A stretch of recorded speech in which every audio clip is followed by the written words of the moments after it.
अस्सलाम वालेकुम। अशफाक के साथ सत्य आपके सामने है और मैं हैरान परेशान हूँ भाई। बल्कि हैरान ज़्यादा हूँ। परेशानी तो इसमें कोई नहीं है क्योंकि कोई भी जमात इक़्तिदार में आए और आवाम के वोटों से आए तो इट मेक्स परफेक्ट सेंस। क्योंकि जमहूरियत ज़ाहिर है कि इसी चीज़ का नाम है कि आवाम की हुकूमत आवाम के ज़रिए हो। लेकिन फिर जैसे हुकूमत में लोग आते हैं तो उनका फिर आवाम के साथ एक फ़ासला और एक खलीज बढ़ना शुरू हो जाती है, जो कि वक्त के साथ साथ कम नहीं होती, बढ़ती चली जाती है। और फिर इक़्तिदार के आखिरी अयाम में आकर लोगों को फिर से आवाम की याद आती है, क्योंकि फिर से उनसे वोट लेने होते हैं। फिर कुछ लेपा पोती कर दी जाती है और फिर लोग फिर नारे लगाना शुरू कर देते हैं। अच्छा, चक्कर ये है कि पंजाब में जो मामला था वो बेसिकली आवाम से रिलेटेड नहीं था, बल्कि रिलेटेड था इलेक्टेबल से। और उस वक्त आप ये देखें कि कैसे खान साहब ने सज्जी दिखा के खब्बी मारी। और मैं हैरान होता हूँ कि यार आप इमेजिन कीजिए कि खान साहब के बारे में कहा जाता था कि खेल के मैदान में तो दाव पेच उनको बड़े आते हैं, लेकिन सियासत के मैदान में भी क्या उन्हें उन्होंने फ़न सियासत दिखाया है यार। कि जरदारी साहब बैठे हुए हैं जी पंजाब में और ये जोड़ तोड़ की सियासत हो रही है, नून लीग पूरी एक्टिव है। और वहाँ पर आप ये देखें कि एक टाइम तक हमें ये लग रहा था कि एतमाद का वोट नहीं ले पाएंगे परवेज़ इलाही साहब। और यहाँ पर कुछ लोग रिपोर्ट कर रहे थे, जो कि ज़ाहिर है कि एक जैसी रिपोर्टिंग हमें देखने को मिली कि यहाँ पर दो एक्सट्रीम्स हमें नज़र आती हैं। एक एक्सट्रीम वो है जो कि पाकिस्तान तहरीक इंसाफ के बयानिए को सपोर्ट करती है।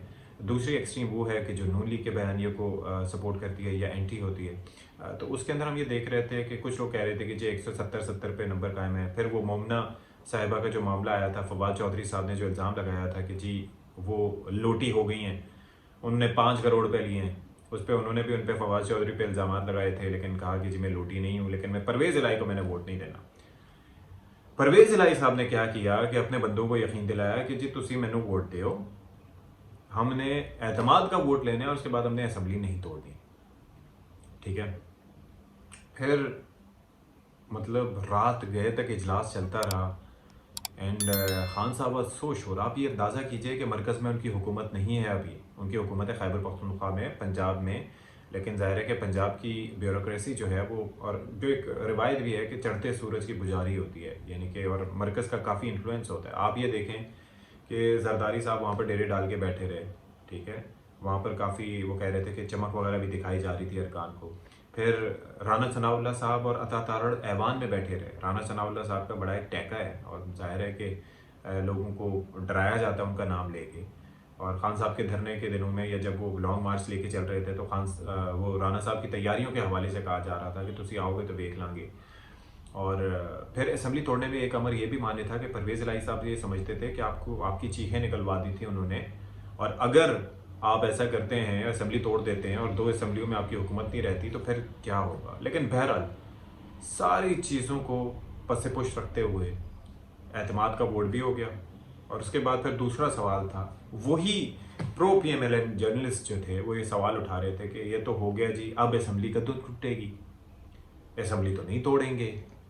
और ज़ाहिर है कि उसके बाद अगला जो सवाल एक लॉजिकल जो क्वेश्चन बनता था वो था भी ये।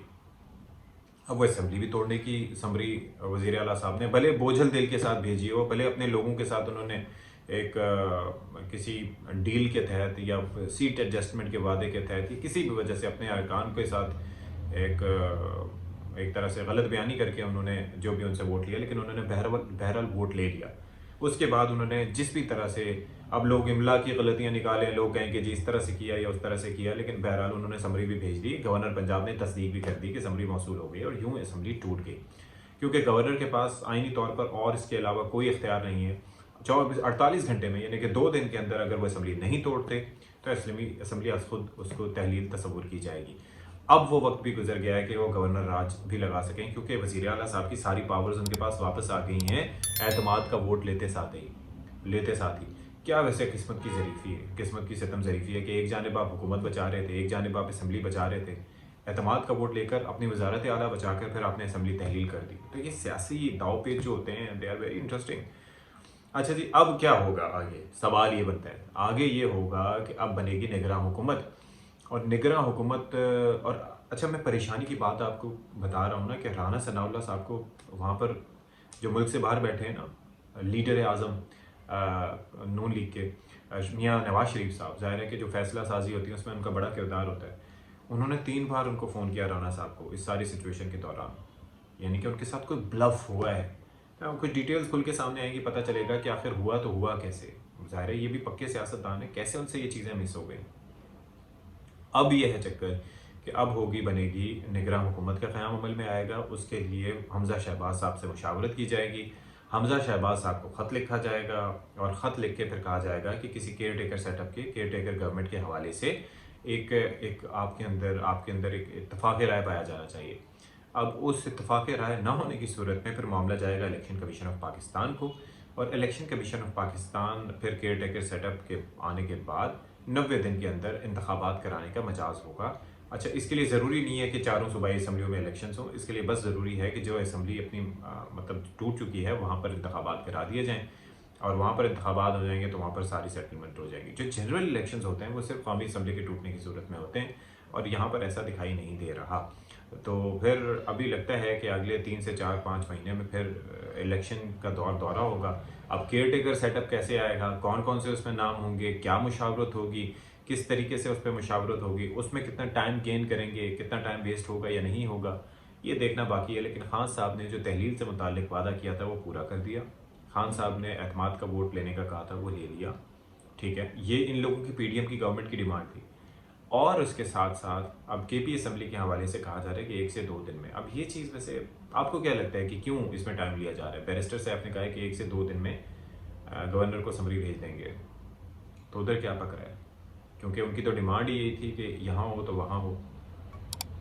अब यहाँ वहाँ हो रहा है तो इसका नुकसान या फ़ायदा किसको होगा, ये भी बड़ा एक इंटरेस्टिंग पॉइंट है। तो लेट्स सी व्हाट हैपेंस। फ़िलहाल बात जो है वो यहाँ पर रुकेगी नहीं, लेकिन एक बड़ा सेटबैक हुआ है पीडीएम के लिए। It won't be easy for them to recover. Stay tuned for more ji.